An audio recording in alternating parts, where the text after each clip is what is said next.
If you believe everyone is who they claim to be on Twitter, then you'd think that the Queen of England relishes a bacon sandwich. Former US President George W. Bush has been busy, which is why he hasn't Twittered in a while. And Osama bin Laden thought there were more people following him on Twitter than in the US Army. The truth is, none of them really said that. I would be very, very complimented if someone pretended to be me, because it shows that you have value. It shows that people care about you. It says that Twitter has become a mature medium where you have a section of the market now that is parody, that is satire.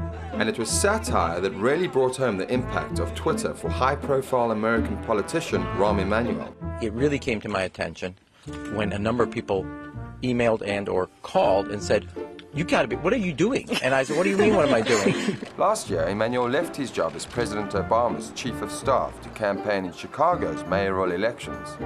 Like any media-savvy American politician, he set up an official Twitter account. But he had some competition. I'm from Chicago. Joining me in his first national TV interview, Dan Sinker, the man behind the fake Twitter account @Mayor Chicago-based journalism professor Dan Sinker was channeling his inner Emanuel on the site. The tweets were sharp, aggressive, and offensively profane, much more like the real Rahm Emanuel than the real Rahm Emanuel's account. And then we followed it regularly. That's how it came to my attention. A number of people took it seriously. Well, seriously, or at least thought it was close enough to my voice, old voice. Yeah, oh yeah, sure. Voice.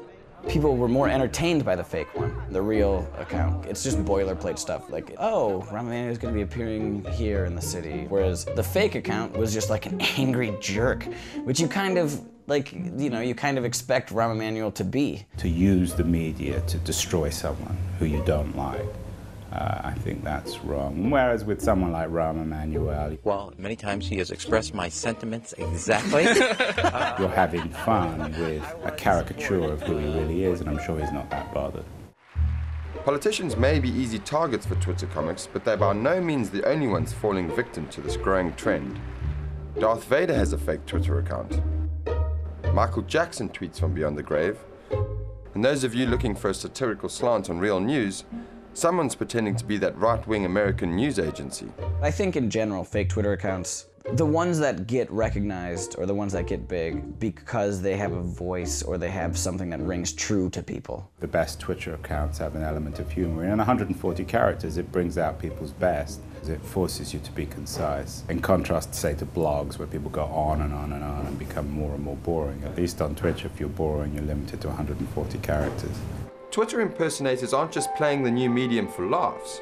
Take BP Global PR, created by California-based comedian Josh Simpson.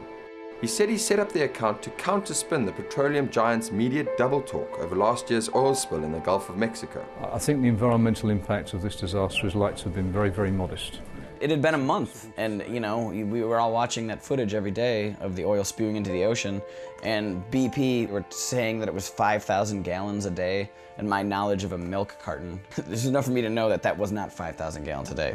The more I learned when I went to New Orleans and talked to people, the more I realized my instinct that they were spinning things was right, and to a degree I'd never imagined. At least 56,000 barrels a day, possibly as many as 84,000. We went from being very jokey to realizing our best tweets were in PR speak. Our best tweets were the ones that could actually be confused with actual BP tweets. So, like Mr. Emanuel, execs at BP quickly try to distance themselves from the feed. But, unlike Mr. Emanuel, it didn't pan out that well for them. When BP asked Twitter to have us change our name, immediately was trending across the country. I think that's why they never even bothered us again, because they realized that, you know, we were only going to cause more of a stink if they meddled in our business, and that's exactly what they didn't want. Twitter itself is supposed to be a subversive force in media and in culture, which in some senses it is. What's ironic is that it seems as if much of the subversion lies in fiction, lies in irony. And often traditional regimes, highly centralized authoritarian regimes, don't get satire. When it comes to fake accounts in the Middle East, my guess is that it's hard political satire. So it would be meant to reveal the real nature of an Assad or a Mubarak or a Gaddafi. Mustafa Hussein's creation did exactly that. the Egyptian student set up a fake account for the country's intelligence agency, State Security.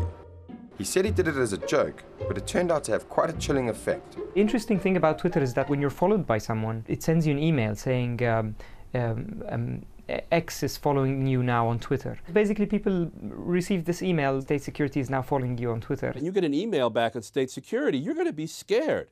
I mean, it's the paranoia level, particularly because of the history of the regime and regimes like it, has heightened people's fear level. It might be actually quite insensitive for people who might have been tortured by the State Security in retrospect. But the next day, I just came out with the information that this is a fake account. At 140 characters, Twitter is media writ small, but the characters behind all the fake accounts bring a major edge to the world of microblogging.